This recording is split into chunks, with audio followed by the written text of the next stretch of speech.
আর সমুদ্রটা দেখো জাস্ট, ট্রলারটা যা স্পিডে যাচ্ছে না, তোমরা বলবে আমাকে কমেন্টসে এটা কি মাছ। আর এখান থেকে দেখো সমুদ্র দেখা যায় পুরো। আর ওইটা হচ্ছে আমাদের রুম সোজাটা। উত্থাল সমুদ্র, সাথে উত্থাল পরিবেশ, মানে উল্লাসের পরিবেশ, এইটারই তো দরকার ছিল। তোমরা যদি দীঘা আসো এটা মাস্ট ভিজিট করো। কি সুন্দর এটা। এখন বেশিরভাগ লোক নিউ দীঘা থেকে ওল্ড দীঘাতেই বেশি প্রেফার করে। কত কি বললো সেটা অবশ্যই বলবো, তোমরা শুনে অবাক হয়ে যেতে পারো। তো বন্ধুরা, আগের পর্বে তোমাদের সাথে কলকাতা থেকে দীঘা আসার একটা লাক্সারি বাস জার্নির এক্সপিরিয়েন্স শেয়ার করেছিলাম। আর তোমাদের সাথে এই পর্বে শেয়ার করবো যে একদিনে কিভাবে তোমরা নিউ দীঘা নিয়ার বাই যে টুরিস্ট স্পটগুলো আছে সেগুলো কিভাবে ঘুরবে। সাথে যদি তোমরা সেই দিনটা থাকো তাহলে সবচেয়ে কম খরচে একদিনের জন্য 250 টাকা মাথা পিছু 6 bedded sea facing room hotel, যেটায় আমি ছিলাম, সেটা কোথায় পাবে সবকিছু কিন্তু এই পর্বে শেয়ার করবো। তো ভিডিওটা কিন্তু স্কিপ না করে দেখতে হবে বস। তো চলো এবার শুরু করা যাক।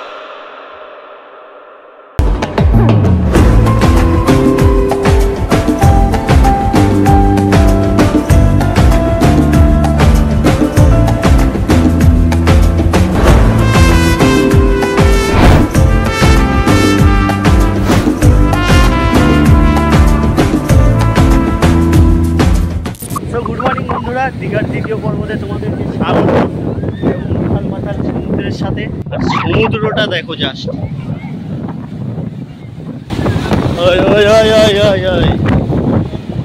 ভাই এমন ভাবে জলটা এলো আন্টি পুরো ভিজে গেছে। ওই যে ওইদিকে মারাত্মক লেভেলের ঢেউ।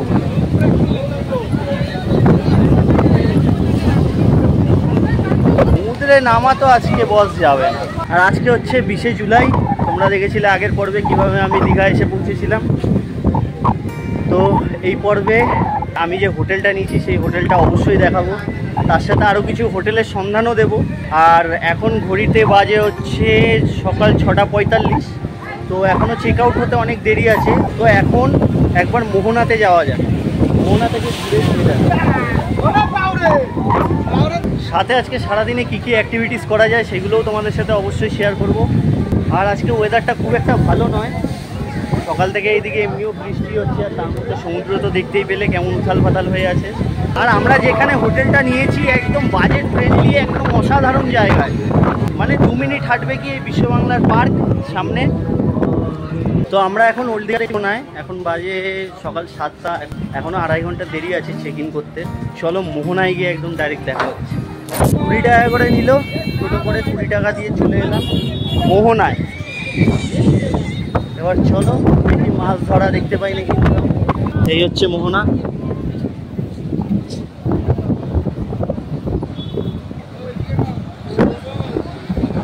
তো তোমরা যদি রাতের বাসে করে এসে সকালে দীঘাতে নামো তাহলে অবশ্যই মোহনাটা সকালে দেখে নিও, কারণ বাস তোমাদেরকে ওরকমই 5টা-6টার দিকে নামিয়ে দেয়। তো সব হোটেল প্রায় 9টা সাড়ে 9টার দিকেই চেক ইন হয়। ওই জন্য 2-3 ঘন্টাটা সময় থাকে, 2-3 ঘন্টা হাতে সময় থাকে। তো ওই সময়টা মোহনা এসে অবশ্যই দেখে নিও, তাতে কি সময়টাকে ইউটিলাইজ করা হয়ে যাবে, সাথে একটা স্পটও ঘোরা হয়ে যাবে। শনিবারের সকালে জাস্ট মোহনায় ভিড়টা দেখো,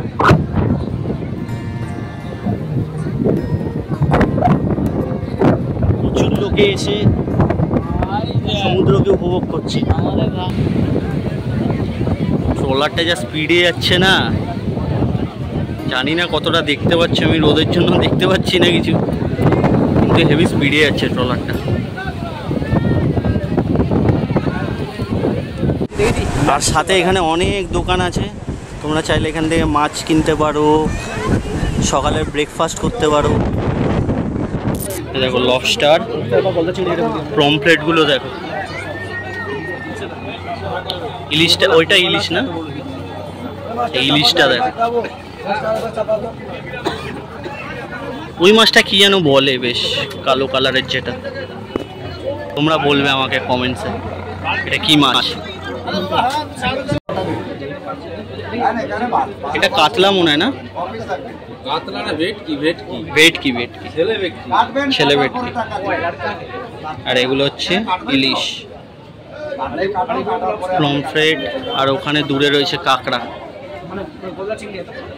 আর হ্যাঁ, এখান থেকে কিন্তু তোমরা মাছ প্যাক করিয়ে নিতে পারো। এই যে এই যে এইখানে প্যাক করিয়ে দেয় সব সব যে কোনো দোকান থেকে যদি প্যাক করিয়ে নিতে চাও তোমরা প্যাক করিয়ে নিতে পারো। দেখো ভিড় দেখো দোকানে জাস্ট। চিংড়ি দেখলাম না ভালো, এই যে চিংড়ি না এগুলো লবস্টার।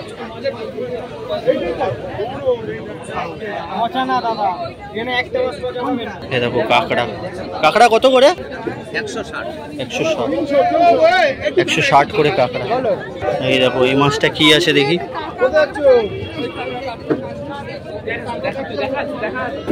এটা কাতলা না? কই ভেটকি? আচ্ছা কই ভেটকি। এটা সাইজটা দেখেছো?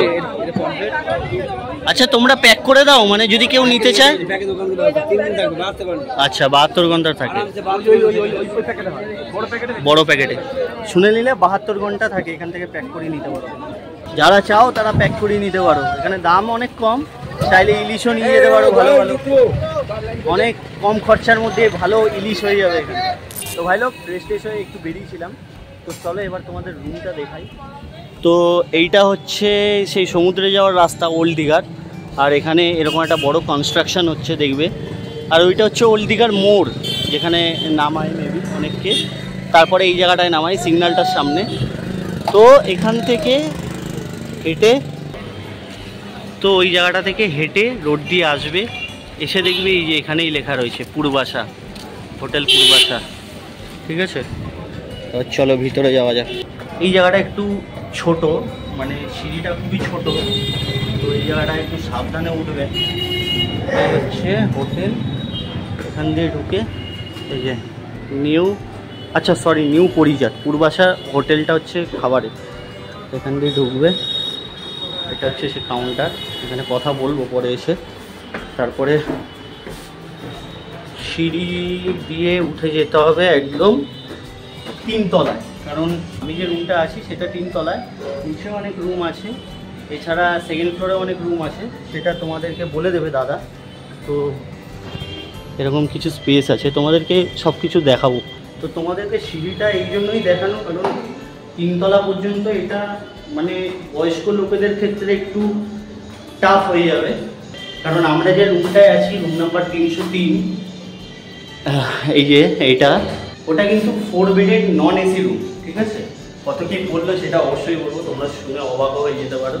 তো এইটা হচ্ছে রুম, এটা ঢোকার আগে তোমাদেরকে একটা ভিউ দেখায়। এই হচ্ছে রুফটপ, সামনে রুফটপ, আর এখান থেকে দেখো সমুদ্র দেখা যায় পুরো। আর ওইটা হচ্ছে আমাদের রুম সোজাটা। তো এবার তোমাদেরকে রুমটা দেখাই। 303 নম্বর রুম। এখানে তোমরা মোটামুটি 6 জন থাকতে পারবে, এরকম স্পেস আছে। কারণ এর আগে যারা ছিলেন তারা প্রায় 8 জনের মতো ছিল। আর এই রুমটা অনেকটাই বড়, মানে 2খানা পাখাও আছে, আর এখানে একটা প্রাইভেট ব্যালকনিও আছে। ব্যালকনিটা অনেকটাই বড়, কিন্তু এই যে সি ভিউয়ের যে রাস্তাটা, এই রাস্তাটা ধরেই তোমরা সমুদ্রে যাবে। আর শুরুতে আমি যেখানে গিয়ে স্টার্ট করেছিলাম ওটা ওই মোড়, রাস্তাটারই মোড়। তো এখান থেকে সমুদ্র তো দেখা যায় না, বাট একটু চাপলে হালকা ফুলকা জল দেখা যায়। আর ওই দূরে হচ্ছে ওল্ড দীঘা বাস স্ট্যান্ড, তো ওখান থেকে অনেকটাই কাছে হয়ে যাবে তোমাদের। কি এখানে একটা চেয়ার আছে যেটা ফাটা দেখছি, আর এখানে একটা টিভিও আছে, সাথে এখানে একটা টেবিল। আর ওয়াশরুম দেখিয়ে দিই, ওয়াশরুমটা মোটামুটি বড়ই আছে, টাইলস বসানো। বাকি বেডটা তো অনেকটাই বড়, কিন্তু আরেকটু যদি পরিষ্কার পরিচ্ছন্ন হতো তাহলে মেবি ভালো হতো, তাই না? একটা সত্যি কথা বলেছি বস, তোমরা যদি ছোটো ট্যুর করতে চাও দীঘার 1 দিন কি 2 দিন, এরকম একটা রুম একদম পারফেক্ট। সামনেই বিচ, যাও। এই রুমটা সত্যিই পারফেক্ট। আর তোমরা এই রুমটার প্রাইস শুনলে হয়তো অবাক হয়ে যাবে। আমাদের 4 bedded AC, 4 bedded non AC room, এটা আমাদের প্রাইস পড়েছে 1550 টাকা 4 জনের জন্য। তোমরা 6 জন এসেও থাকতে পারো, যদি বন্ধুবান্ধবরা আসো তাহলে 6 জন থাকতে পারবে, যদি ফ্যামিলি নিয়ে আসো তাও 6 জন থাকতে পারবে, বাচ্চা কাচ্চা থাকলে তো আরও 1-2 জন এক্সট্রা হয়ে যাবে। সাথে এটা কিন্তু সিজনে চেঞ্জ হতে থাকে, কোনো দিন 1800 হতে পারে, কোনো দিন 2000। এই প্রাইসটা ডাইনামিক, মানে দীঘাতে সব হোটেলেই প্রায় ডাইনামিক প্রাইস। তো এটা অনেকটা উপরে, নিচে অনেক রুম আছে যেগুলো দাদাদের মুখ থেকে শুনবো অবশ্যই। তো চলো যাওয়া যাক। এখন রিসেপশানে ওনারা একটু ব্যস্ত আছেন আমাকে বললো। তো এখন এখান থেকে প্রথমে যাব আমরা উদয়পুর থেকে লাঞ্চ করে তারপরে আমরা যাব হোটেলের সামনে থেকে অটো নিয়ে নিলাম উদয়পুরের জন্য, 150 টাকা পড়বে 4 জনের। তোমরা যদি 5 জন আসো তাহলেও 150 টাকা পড়বে। তো আমরা 4 জন আছি, মানে পুরো রিজার্ভ করে যেতে হবে। আর যদি কেউ থাকে ভাগ্যবশত তাহলে ওইটা লাখের উপরে। বাকি ওল্ড দীঘা থেকে উদয়পুর 150 টাকা ভাড়া 5 জন। চলো এবারে উদয়পুরে গিয়ে দেখা হচ্ছে। এখানে একটা ছোট্ট ইনফরমেশন দিয়ে রাখি, তোমরা যদি কেউ সোলো ট্রাভেল করো তাহলে ওল্ড দীঘা মোড়ে একটু ওয়েট করলে কিন্তু শেয়ার অটো পেয়ে যাবে। সেক্ষেত্রে কিন্তু তোমরা 50 টাকাতেই উদয়পুর পৌঁছে যেতে পারবে। আর এটা হচ্ছে সেই জগন্নাথ মন্দির যেটা দীঘাতে হচ্ছে এখন। এটা হতে প্রায় এখনো 1.5 বছর সময় লাগবে যতদূর আমি শুনলাম খোঁজ খবর নিয়ে। এই দেখো ওইটা ওইদিকে হচ্ছে এন্ট্রি গেট ছিল ওই দিকটায়, আর এইটা হচ্ছে মন্দির। সেই লেভেলের বানিয়েছে, সেই লেভেল।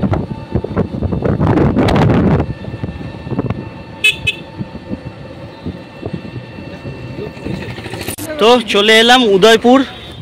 উদয়পুর বিচের একটু আগেই নামায় এখন, আগে যেহেতু জানি না, এখানে অনেক গাড়ি আছে বলে হয়তো নামালো না। তো চলো উদয়পুর বিচে গিয়ে দেখাচ্ছি বাকি। আর গরম এখানে প্রচণ্ড। উদয়পুরের এই জায়গাতে তোমরা অনেক সানগ্লাস পেয়ে যাবে। তোমাদের যদি কোনো সানগ্লাস লাগে এখান থেকে প্রচুর একদম লাইন দিয়ে সানগ্লাসের দোকান দেখতে পাচ্ছ। চলে এলাম উদয়পুরে। আর এই দেখো সমুদ্র, উত্তাল সমুদ্র, সাথে উত্তাল পরিবেশ, মানে উল্লাসের পরিবেশ। কি সুন্দর লাগছে দেখো একবার, শুধু হাওয়া দিচ্ছে। মানে আজকে আলাদাই লেভেলের হাওয়া, আলাদাই লেভেলের সমুদ্র হয়ে রয়েছে, আর আলাদাই লেভেলের হাওয়া। ধারে দাঁড়ালে তোমাদের আর কিছু আলাদা ভাবতেই হবে না। এই যে এইটা হচ্ছে উদয়পুরের চিত্র। আর এখানে খুব স্লিপ আছে, দেখে খুব সাবধানে নামবেন। খুব স্লিপ আছে এইখানে। আর এখানে সবাই ছুটির আমেজে এখানে গানও বাজছে। মানে এটা হচ্ছে বাঙালিদের গরিবের গোয়া এক কথা। উদয়পুরে এসে কিন্তু তোমরা এখানে স্নানও করতে পারো, অনেক লোকে স্নান করছে এখানে। তো আমরা এখানে বসলাম। অ্যাকচুয়ালি আমি কোনোদিন এখানকার খাবার খাইনি, টেস্ট করে দেখার জন্য অর্ডার দিলাম। 15 পিস চিংড়ি, প্রথমে ওরা 12 পিস বলবে, ঠিক আছে, তোমরা একটু বার্গেন করবে, 15 পিস করে দেবে 200 টাকায়। আর 4টে কাঁকড়া 200 টাকা। সাথে পমফ্রেট মাছ ছিল 100 টাকা করে, একটু বড় পমফ্রেট হলে 200 টাকা। অক্টোপাস ছিল 300 টাকা। বাকি আমি জানি না এখানকার খাবার কেমন হয়, বাট লোকে দেখি এখানে এসে খায়, তো দেখি টেস্ট করে। আর লাঞ্চও এখনো পর্যন্ত করিনি অবশ্য, তো গিয়ে লাঞ্চও করতে হবে। তো দেখা যাক, এটা খেয়ে তারপরে বেরাবো। এরপরে আরও 2টো স্পট আছে, সেগুলো তোমাদের দেখাবো। তো ভাই লোক এই যে এটা কাঁকড়া, একটু ঝাল আছে, স্পাইসি। আর এটা হচ্ছে চিংড়ি। বন্ধুরা দীঘায় আসার পরে প্রথমবার সমুদ্রের জলে কেউ আসছে, আর এখানে হাওয়া এগুলো উঠছে, ও হো, মানে ব্যাপক হাওয়া। চাহে গা না ভাসাও, সমুদ্রের জল পায়ে লাগে, এটা একটা আলাদাই অনুভূতি। এবার একটু জেনে নিই একদিনের দীঘা ভ্রমণে তোমরা কি কি দেখতে পারো। সর্বপ্রথম সকালে নেমে তো মোহনা অবশ্যই ঘুরে নেবে, তারপর ফ্রেশ হয়ে বেরিয়ে পড়বে উদয়পুরের জন্য। দেন উদয়পুর থেকে বেরিয়ে ওখানেই আরো 3টে স্পট তোমরা অবশ্যই দেখে নেবে, যেটার মধ্যে প্রথম হচ্ছে সায়েন্স মিউজিয়াম, দ্বিতীয় ঢেউসাগর পার্ক, আর তৃতীয় হচ্ছে মেরিন অ্যাকোয়ারিয়াম। এই 3টে দেখে তারপরেই কিন্তু তোমরা নিউ দীঘার দিকে যেও। আর হ্যাঁ, অনেকেই তোমরা রিজার্ভ করে যেতে চাও, সেক্ষেত্রে প্রায় 500 টাকার কাছাকাছি পড়ে যায় টোটো রিজার্ভ, যেটা তোমরা গ্রুপ বা ফ্যামিলি থাকলে করে নিতে পারো, তাতে কিন্তু খরচা অনেকটাই কমে যায়। নেক্সট আমাদের গন্তব্য হচ্ছে সায়েন্স মিউজিয়াম। এখান থেকে 20 টাকা করে তোমরা ভ্যান পেয়ে যাবে, মোটর ভ্যান করে চলে যেতে পারো সায়েন্স মিউজিয়াম। আর এটা উদয়পুর দেখে নিও, কারণ এটা নিউ দীঘার একদম উদয়পুরের সামনেই হয়। তো উদয়পুর দেখতে আসলে এটা অবশ্যই দেখে নিও, হয়তো যদি আবার নিউ দীঘা চলে যাও তাহলে উল্টো খরচা হয়ে যাবে। তো ভাই লোক ভ্যান আমাদের নামিয়ে দিল এই সায়েন্স মিউজিয়ামের সামনে। আর এখানে হচ্ছে একটা বড় ডাইনোসর দাঁড়িয়ে রয়েছে। চলো এখানে প্রবেশ করা যাক। প্রবেশ মূল্য আছে এখানে। আচ্ছা বলে রাখি, এখানে সবকটা শো যদি তোমাদের দেখতে হয় তাহলে মোটামুটি 3:30 থেকে 5:30 পর্যন্ত থাকতে হবে। আর যদি নর্মাল মিউজিয়াম ভিজিট করো তাহলে 40 টাকা করে টিকিট পড়বে, নর্মাল মিউজিয়াম দেখে চলে আসতে পারো। আর এখানে দেখে নিতে পারো কি কি শো হয়, তার কত ফেয়ার, পুরো চার্ট। আর এখানে হচ্ছে কোনটা কতক্ষণ শো হয় সেটাও লেখা আছে। চলো এবার ঢোকা যাক। হ্যাঁ এটা করে সকালে কালকে তো সমুদ্রে যাবো। মাঝখানে দুদিকে ঘুরে দেখবেন পার্ক ওই দিক দিয়ে। আচ্ছা, ওই দিক দিয়ে কি এক্সিট? হ্যাঁ ওই দিকে পার্ক আছে। ঠিক আছে, এটা হচ্ছে পার্ক। বেসিক্যালি ঢুকে তোমরা এখানে যাবে, তারপরে এইদিকে যাবে আর ওইদিকে যাবে, গিয়ে ওই দিক দিয়ে বেরিয়ে যাবে। এখানে লেখা আছে কি কি। আর এইটা বেশ সুন্দর, বড় একটা কল, সেটা থেকে জল পড়ছে। আই ডোন্ট নো এখানে ক্যামেরা অ্যালাউ আছে নাকি, বাট দেখি ভিতরে গেলে আমাদের ভালো লাগবে। যারা মানে যারা সায়েন্স টেকনোলজি ভালোবাসে তাদের জন্য এইটা। আর এই মিউজিয়ামটা এতটাই বড় যে পুরোটা যদি আমি তোমাদেরকে দেখাই তাহলে ভিডিও অলমোস্ট 1 ঘন্টার উপরে চলে যাবে। আর সত্যি বলতে এখানে যা যা সায়েন্টিফিক জিনিসপত্র রয়েছে সেটা তোমরা নিজে গিয়ে একবার অবশ্যই এক্সপ্লোর করো, কথা দিলাম হতাশ হবে না। তো চলো এবার এই মিউজিয়ামের কিছু কিছু আকস্মিক জিনিস তোমাদেরকে দেখাই। এটা হচ্ছে ফ্লোটিং বল। জানি না এটা কি করে বলটাকে এখানে পড়ে নিও।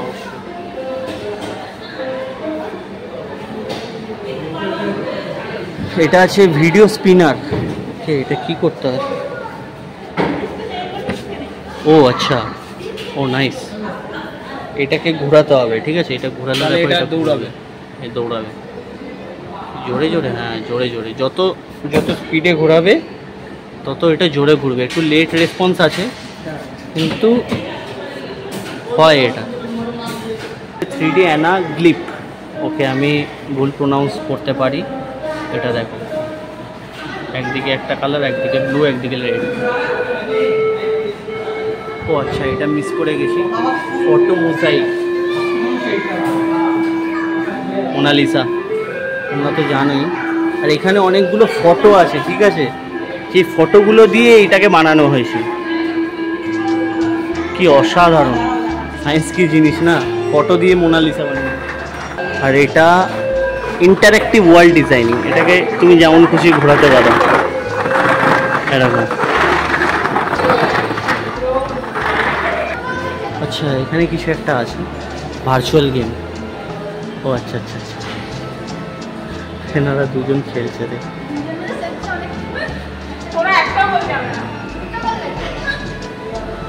বাহ, এটা তো বেশ ভালো। এই এখানে হাততালি দে। ক্ল্যাপ ট্রি মানে কি? এখানে হাততালি দিতে হয়? কিছু হয় হাততালি দিলে? দে হাততালি দে। আচ্ছা, আরে ভাই, ওর থেকে বেশি মনে হয় উপরে যায় না। যা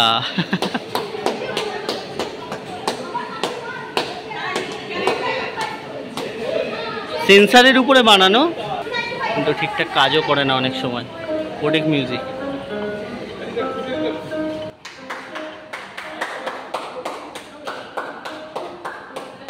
মানে জোরে হাততালি দিতে হয়। বাহ। আর এটা হচ্ছে রিফ্লেকশন। আরে আরে আরে, আমি পুরো চ্যাপটা হয়ে গেছি। ও ভাই, এটা দেখি। এটা তো একদম মানে ঠিক আছে, প্রপার আছে। এটা কোথায়? উরি বাবা, দেখো কত লম্বা হয়ে গেছি আমি। মানে এটা পুরো 360 ডিগ্রিতে দেখায়, বুঝতে পারলে? মানে যে কোনো দিকে দেখতে পারবে তুমি। এ দেখো, এরকমভাবে দেখলেও দেখতে পারবে, আবার এরকমভাবে দেখলেও দেখতে পারবে। This is so cool man. But এটার কালারটা চেঞ্জ হচ্ছে মনে হলো আমার। আর এটা হচ্ছে জায়েন্ট হল। এটা ছিল মাল্টিপল রিফ্লেকশন, জায়েন্ট হল। এখানে ঢুকলে যেটা তোমরা দেখো, রিফ্লেকশন দেখেছো, এটা কিন্তু অসাধারণ। মানে এই সায়েন্স মিউজিয়ামের ভিডিও বানালে তো অনেকগুলো ভিডিও হয়ে যাবে। তোমরা হয়তো দেখতে পাচ্ছ, এখানে দেখালে কতগুলো হচ্ছে। চলো, এরপরে হচ্ছে কার্ভিং টানেল। হরি হরি হরি। তোমরা জানি না দেখতে পাচ্ছ নাকি, বাট এইটা কার্ভ হচ্ছে। নাইস ইয়ার। ও হো হো হো, এইটারই তো দরকার ছিল। এ হ্যালো, এ কোথায় রে? এ ভাই, আরে তোদেরকে দেখতে পাচ্ছি। আরে ভাই, সরি সরি সরি। এ কোথায় গেলি? হ্যালো, এই যে খুদে। আরে এ ভাই কি হচ্ছে এটা? আরে বেরাবো কোথা দিয়ে? এই সাইডে। আরে ইয়ে কোথায়? সোমো কোথায়? ঠিক তো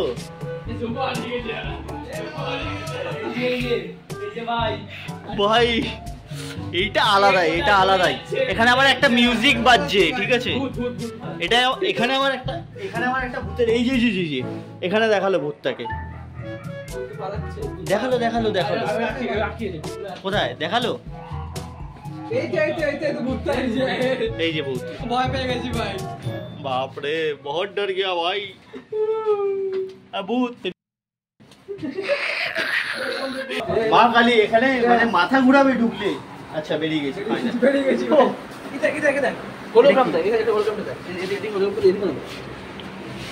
আরে দেখ ভিতরে দেখা যাচ্ছে।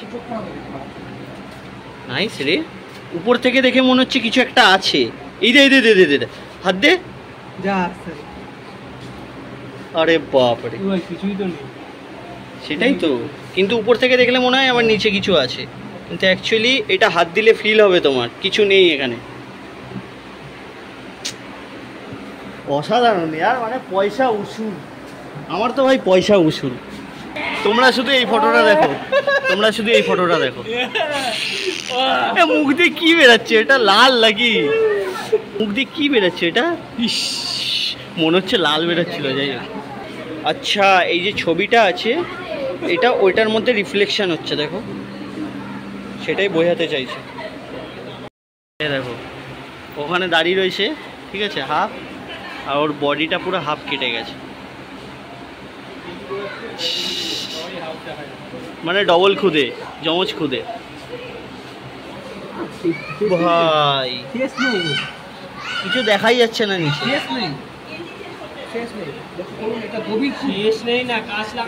কাচের মধ্যে দিয়ে লক্ষ্য করুন, এটা একটি গভীর কূপ। দেখতেই পাচ্ছেন, যখন দুটি সমান করে নিও এটা তোমরা। আমি যদি পড়ি এখন অনেক বড় হয়ে যাবে। ডাইন উইথ ইয়োর সেলফ। আচ্ছা এখানে যদি তুমি বসো তাহলে চারিদিকে তুমি তোমাকেই দেখতে পারবে, বুঝতে পারলে? এখানে আমি, আবার এখানেও আমি। কিন্তু খাবারের প্লেটটা এরকম খালি কেন? এটা তো চলবে না। 5টা লটকে 5টা খাবার দিতে হবে, খাবারের প্লেটটা খালি থাকা চলবে না। এরপরে হচ্ছে সি থ্রু দ্য ওয়াল। আচ্ছা কি আছে কিছু দেখতে পাচ্ছি না এটা। আচ্ছা দেখি, মানে এটা অনেকটা দূরে দেখাচ্ছে, তোমরা দেখতে পারবে না, সামনে থেকে এসে দেখতে পারবে, কিন্তু এটা মানে মনে হচ্ছে অনেকটা দূরে, কিন্তু এটার গ্যাপ এইটুকুনি। অস্বস্তিকর সুড়ঙ্গ, দেখা যাক কি হয় এটা। হ্যাঁ এইটাই মাথা ঘুরছে, দাঁড়া এটা এইটাই ঢুকলে তোমার মনে হবে কি মাথা ঘুরছে, বুঝতে পারলে? এমন মনে হবে যে তুমি ঘুরছো, দৃশ্য ব্রহ্মাণ্ড। সিরিয়াসলি ভাই মাথা ঘুরছে। হ্যাঁ মাথা ঘুরছে না, আমি তোকে দেখে বুঝতে পারছি তুই ঘুরছিস, আবার ও আমাকে দেখতে পাচ্ছি যে আমি ঘুরছি। আর এটা হচ্ছে এন্ডলেস ট্রেন। ও ভাই ট্রেনের কোনো শেষ নেই, ওইদিকেও এইদিকেও কোনো শেষ নেই, অনেক বড় ট্রেন। নাইস। ওয়ার্ল্ড অফ বায়োমিস, মানে বাচ্চাদের নিয়ে যদি তোমরা আসো তাহলে বাচ্চারা খুব আনন্দ পাবে এটা দেখে। মানে এখানে এমন আশ্চর্যজনক জিনিস আছে এগুলো দেখে আমি অবাক হয়ে গেলাম। তো বাচ্চারা তো এলে অবশ্যই খুবই আনন্দ পাবে এখানে এইসব দেখে। তো এই ছিল, বাকিটা বাইরে গিয়ে কথা বলছি এবার তোমাদের সাথে। আমার তো যা মনে হচ্ছে তোমাদের জন্য আলাদা একটা মিউজিয়ামেরই ব্লগ বানাতে হবে, মানে এটার মধ্যে অনেক কিছু দেখার আছে। তোমরা যদি সামনে থেকে না এসে দেখো তাহলে বুঝতে পারবে না, কিন্তু অসাধারণ, মানে আমার দেখা অন্যতম সেরা সায়েন্স মিউজিয়ামের মধ্যে এটা একটা। আর এইদিকে একটা মানে রেস্টুরেন্ট টাইপের আছে, ক্যান্টিন টাইপের, ওখানে যাবো, ওখানে গিয়ে খাওয়া দাওয়ার চেষ্টা করব। এটা মনে হয় কিছু পুশ আপ করার নাকি, জিম ফিম করার নাকি রে ভাই? হ্যাঁ জিম করা। এটা কি ভাই, এটা কি মানে, এটা আমাকে একটু বোঝা, এটা কি জিনিস মানে? মানে এই পার্কে বলো মিউজিয়ামে বলো আলাদাই লেভেলের জিনিসপত্র আছে। তোমরা যদি দীঘা আসো এটা মাস্ট ভিজিট করো, মানে এটা দরকার তোমাদের ভিজিট করা। তো ভাই লোক, এই মিউজিয়ামে ক্যান্টিন আছে, তো এই ক্যান্টিন থেকে আমরা খাওয়ার চেষ্টা করি কিছু, দেখি কি পাওয়া যায়। ক্যান্টিনটা কোন দিকে আছে? এইদিকে। তো তোমরা তোমাদের দুপুরের লাঞ্চটা এখানেই করে নিতে পারো, এই মিউজিয়ামে ক্যান্টিন আছে। ক্যান্টিনের প্রাইস ওরকমই, ভেজ থালি 70 টাকা বললো মেবি, না 70 টাকা না? 70 টাকা। আর কাতলা থালি কত বললে? 130 টাকা। আর আমরা চিকেন থালি নিচ্ছি 150 টাকা নিচ্ছে। বাকি মটন থালি আমি জানি না, জিজ্ঞেস করে নেবো, তোমাদেরকে বলে দেবো পরে। কিন্তু এর মধ্যে 2 রকমের সবজি, ভাত, ডাল, ভাজা, পাঁপড় ভাজা, চাটনি, পায়েস প্লাস চিকেন, 3 পিস করে চিকেন থাকবে। তো 150 টাকায় আমার মনে হয় ঠিকঠাকই খাবার দিচ্ছে, শুধু চিকেনটা বাদে বাকি সব তুমি যত খুশি নিতে পারো, শুধু নষ্ট না করলেই হলো। তো এখান থেকে দুপুরের লাঞ্চটা করে নিতে পারো, ভালো পরিষ্কার পরিচ্ছন্ন। তো এই আমাদের মিল থালি চলে এসছে, 1 রকমের সবজি এসছে আপাতত, সব কিছু মিলিয়ে একটা ছবি তুলবে এখন। হ্যাঁ, এটা হচ্ছে ডাল, ভাত, আলু ভাজা, এটা কোনো তরকারি হবে, 5 মিশালো তরকারি। এটা আর একটা তরকারি, মেবি যতদূর লাগছে বড়ি আলুর তরকারি, আর পটলও আছে এর মধ্যে। আর এটা হচ্ছে চাটনি, ঠিকই আছে। আর চিকেনটা এখনও আসেনি, চিকেনটা এলে দেখাচ্ছি। এই হচ্ছে থালি, এটা হচ্ছে ভেজ থালি প্রপার। এবার সাথে এইটা হচ্ছে মাস্ট পায়েস, এটা সব জায়গায় দেয় না, কিন্তু খেয়ে দেখতে হবে এটা কেমন। খেয়ে আমি তোমাদের রিভিউ দেবো যে তোমরা এখান থেকে খেতে পারবে কি না। আর তোমাদেরকে জানিয়ে রাখি, সবচেয়ে খারাপ কিন্তু ওই পায়েসটাই ছিল। আর এই যে চিকেন চলে এলো 3 পিস করে, বাকিটা পুরোটা খেয়ে নিই, খেয়ে নিয়ে বাইরে গিয়ে তোমাদের রিভিউ দিচ্ছি। वैसे তো আমি ফুড ব্লগার নই, স্টিল বাইরে গিয়ে। এটা হচ্ছে ক্যান্টিনের মেনু চার্ট, সকাল 11টা থেকে দুপুর 3টে পর্যন্ত তোমরা খাবার পাবে, যতক্ষণ খাবার অ্যাভেলেবেল তোমরা পাবে। আর এখন অলমোস্ট দেখছো পুরোই ফাঁকা হয়ে গেছে। তো বন্ধুগণ, জাস্ট খেয়ে দিয়ে বেরালাম, আর খাওয়া দাওয়া কী বলবো, ওভার দ্য টপ তো ছিল না, বাট খুব ভালো না খুব খারাপও না, মানে অ্যাভারেজ টাইপের। তোমরা যদি এখানে এসে ভেজ থালি খাও তাহলে খুব একটা খারাপ হবে না, চিকেন থালি নেওয়ার কোনো দরকার নেই। 80 টাকা এক্সট্রা দিয়ে 3 পিস চিকেনের জন্য আই ডোন্ট থিঙ্ক কি ভর্তি হয়। বাট এখান থেকে হ্যাঁ পেট চুক্তি খাবার খেয়ে নিতে পারো দুপুরের জন্য, কারণ তোমাদেরকে ঘুরতেও হবে। যদি আবার নিউ দীঘা যাও তাহলে ওখান থেকে আবার এদিকে ঢেউসাগর পার্কে আসতে হবে, তাতে অনেক টাকা খরচা হয়ে যায় যাতায়াতে। ট্রান্সপোর্টে আমাদের বেশিরভাগ টাকা বেরিয়ে গেছে এখনও পর্যন্ত। আর তোমাদেরকে বলেছিলাম আমি এই ট্রিপটা 1000 টাকার মধ্যে করার চেষ্টা করব, যেটা অলরেডি 1000 ছাড়িয়ে গেছে। আমি ডেসক্রিপশানে দিয়ে দেবো প্রত্যেকটা খরচ, আমার পার্সোনালি প্রত্যেকটা খরচ ইনক্লুডিং ভাড়া, তো তোমরা দেখে নিও সেটা। বা স্টিল একদিনে দীঘা ভ্রমণ করা যায়। আর আগে ঢেউসাগর পার্ক দেখানোর পরেও তোমাদেরকে একটা অ্যাডভাইস দেবো কী করে তোমরা একদিনে দেখে বাড়ি ফিরে যেতে পারো। এরপরে যাবো ঢেউসাগর পার্ক, সামনেই ওটা, গিয়ে তারপরে দেখো। আর এই যে এইটা হচ্ছে তোমার যে দীঘার যে মিউজিয়ামটা দেখালাম কিছুক্ষণ আগে, ওইটাই হচ্ছে সেটা। আর ওখান থেকে বেরিয়ে তোমরা আবার এইদিকে চলে আসবে, এই যে বাসগুলো দাঁড়িয়ে থাকে দেখবে, এদিক দিয়ে গেলে এইদিকে হচ্ছে, এদিকে পাবে হচ্ছে ঢেউসাগর পার্ক। চলো যাওয়া যাক ঢেউসাগর পার্কে। এখানে গিয়ে আমাদেরকে পার্ক দেখাচ্ছে। ওই রাস্তাটা যেটা মিউজিয়ামের পাশ থেকে আসছে, ওই রাস্তাটা থেকে সিধা চলে আসবে একদম, কোনো দিকে না তাকিয়ে, তাহলেই তোমরা পৌঁছে যাবে ঢেউসাগর পার্কে। টিকিট কাটতে হবে, এই দিক দিয়ে এন্ট্রি। এই যে ঢেউসাগর পার্কের টিকিট দিয়ে দিলাম জমা। তেই এরকম বড় বড় দুটো জিরাফ দেখতে পাবে তোমরা। গরম মানে একদম পচা গরম, গরমে অবস্থা খারাপ হয়ে যাচ্ছে, আর কিছুই না। এখানে একটা হাট রয়েছে যেটা কৃত্রিম ঘাস দিয়ে তৈরি মেবি, এখানে লোকেরা ফটোশ্যুট করছে। আর এখানে মেবি লাইট জ্বলে, সন্ধ্যাবেলা এলে ভালো লাগতো। কিন্তু সন্ধ্যাবেলা তো আর আমরা আসতে পারবো না আজকে। পার্কটার মধ্যে একটা জিনিস আমার খুব ভালো লাগলো, এখানে চারিদিকে গাছপালা রয়েছে, আর এই যে সুন্দর সুন্দর লাইটগুলো লাগানো রয়েছে না, তোমরা সন্ধ্যাবেলায় এসো, সন্ধ্যাবেলায় ভালো দেখতে পাবে। সন্ধ্যা হতে হতে এখনও অনেক দেরি, আর সন্ধ্যাবেলা আসা এইদিকে পসিবল নয়।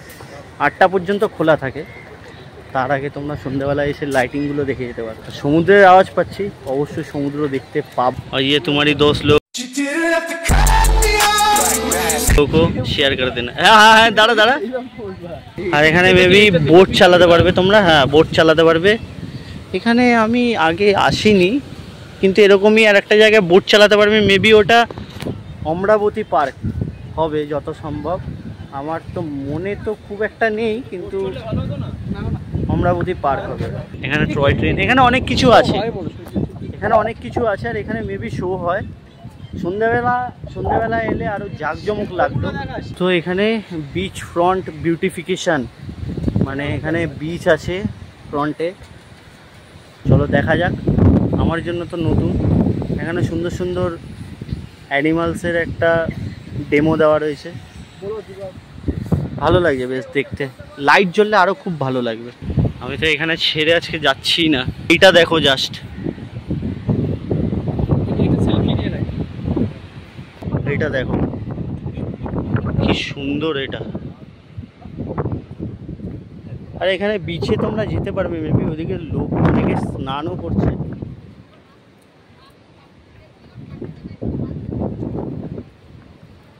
পার্ক বলতে এইটুকুনি পার্ক, ঠিক আছে। এখানে সব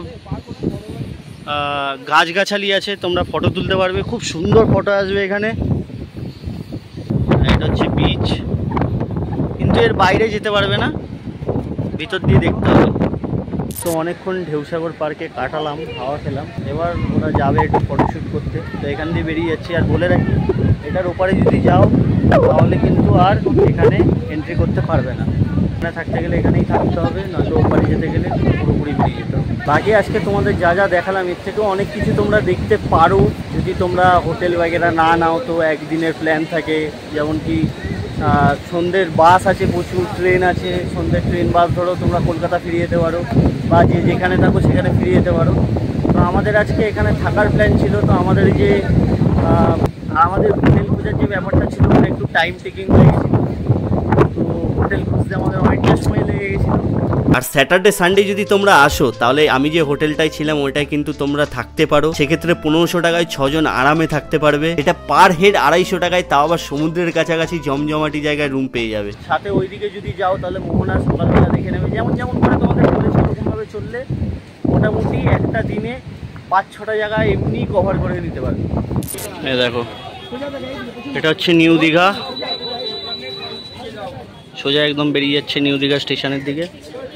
আর এখানে প্রচুর বিচে মার্কেট আছে, তোমরা এখান থেকে কেনাকাটাও করতে পারো, খাওয়া দাওয়াও করতে পারো। পুরোপুরি চেঞ্জ হয়ে গেছে এখন এই জায়গাগুলো। নিউ দীঘা বিচ মার্কেট থেকেও তোমরা শপিং করতে পারো, আর নয়তো ওল্ড দীঘাতেও আছে, ওখান থেকেও তোমরা শপিং করতে পারো। তো যার যেটা চাহিদা। আর বাকি চলো, প্রচুর টায়ার্ড, এখন আগে গিয়ে একটু রেস্ট নিই, ফ্রেশ হই, তারপরে আবার তোমাদেরকে যতটা যা পারবো ওল্ড দীঘাতে দেখাবো। তো যাওয়া যাবে। দেখো কি বেরাবো, বৃষ্টি দেখো, মানে বৃষ্টি বেরাতে যাচ্ছি কি বৃষ্টি। ভাবলাম তোমাদেরকে দেখাবো ওখানে গিয়ে বৃষ্টি শুরু হয়েছে, দেখি কতক্ষণে কমে, না কমলে তো যাওয়া যাবে না।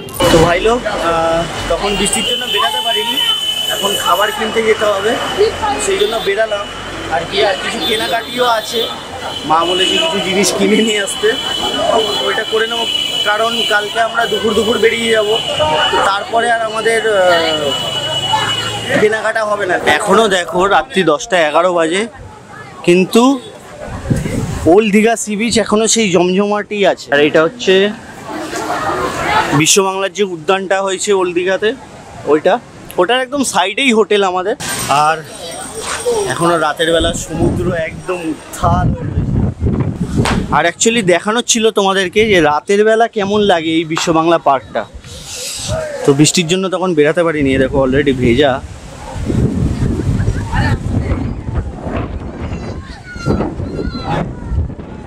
এটা হচ্ছে সেই পার্ক দেখো কি সুন্দর লাগে রাতের বেলা লাইটিং। এই গেটটা ভালো করেছে না? এই গেটটা খুব সুন্দর করেছে। এখন বেশিরভাগ লোক নিউ দীঘা থেকে ওল্ড দীঘাতেই বেশি প্রেফার করে, কারণ ওল্ড দীঘাতে হোটেলের প্রাইসটাও একটু কমের মধ্যে পাওয়া যায়। আর নিউ দীঘাতে মানে তুমি স্যাটারডে সানডেতে তো বিশাল হাই রেট থাকে। যেমন আজকে আমরা গেছিলাম তো 7,000 8,000 টাকা করে চাইছে, কোনো কোনো হোটেলে 3,500 4,000। এটা একটা খুব খারাপ জিনিস যে কেউ হয়তো অনেকে আছে এরকম যে একদিনের জন্য ঘুরতে আসতে ভালোবাসে, তো তাদেরকে হোটেল দেওয়া হবে না, এটা খুব খারাপ জিনিস। তো কোনো যদি হোটেলের কর্তৃপক্ষ আমার এই ভিডিওটা দেখে থাকো তাহলে এরকম করো না, যারা একদিনের জন্য আসে তাদেরকেও সেম সুযোগ দিও, এটাই রিকোয়েস্ট থাকবে সবার কাছে। বাকি এখানে আমরা এখন এসেছি, এখানে প্রচুর দোকান আছে, তোমরা দেখতে পাচ্ছ, এখান থেকে কেনাকাটি করতে পারো। বাকি দেখি আমার কিছু কেনাকাটি করার আছে, কেনা যায়। তো এই দোকান থেকে আমরা চিকেন চাউমিন অর্ডার দিলাম। আগেরটা দোকানের নাম হচ্ছে মোমো কিং। এখানে তোমরা 70 টাকায় চিকেন চাউমিন পেয়ে যাবে। আর চিকেন চাউমিন এখানে অনেকগুলো আইটেম আছে। আর হ্যাঁ, তোমাদেরকে আর একটা ইনফরমেশন দিয়ে রাখি, আজকে তোমাদেরকে কিছু হোটেলস দেখাইনি আমি, তো কালকে আমি চেষ্টা করব কিছু হোটেলস তোমাদেরকে দেখানো, যে রিজনেবল প্রাইসের মধ্যে, যেটাতে তোমরা একটা বাজেটের মধ্যে হোটেল পাও, তো সেটার চেষ্টা থাকবে। কালকে আমি কয়েকটা হোটেলে যাবো, ভিজিট করবো, তো ওইটা কালকে দেখাবো তোমাদের। বাকি দেখা হচ্ছে তোমাদের সাথে আগামী পর্বে। ততক্ষণের জন্য চ্যানেলটিকে যদি সাবস্ক্রাইব না করে দেবো অবশ্যই সাবস্ক্রাইব করে দিও, আর ভিডিওটাকে লাইক না করে থাকলে করে দাও লাইক। বাকি দেখা হচ্ছে, ততক্ষণের জন্য গুড বাই। গোলে মালে পিরিত করো না, গোলে মালে পিরিত